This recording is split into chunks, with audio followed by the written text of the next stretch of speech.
అసెంబ్లీలో గౌరవ స్పీకర్ గారు శ్రీ గడ్డం ప్రసాద్ గారిపై మాజీ మంత్రివర్యులు జగదీశ్వర్ రెడ్డి అనుచిత వ్యాఖ్యలు, ఒక మంత్రిగా ఉండి కూడా సభా మర్యాదలు కాపాడకుండా వారిని అగౌరవపరిచిన తీరు చాలా బాధాకరంగా ఉంది. వారి యొక్క దుష్ప్రవర్తనకు ఇది నిదర్శనము.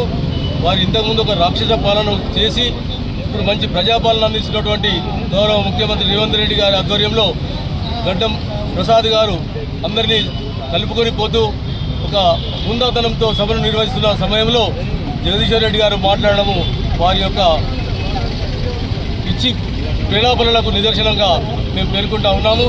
ఇక ముందు గౌరవ స్పీకర్ గారి ఎట్లా అనుచితంగా ప్రవర్తించినట్టు బాగుండదని చెప్పి మీరు బయట కూడా తిరగనివ్వమని చెప్పి హెచ్చరిస్తా ఉన్నాం.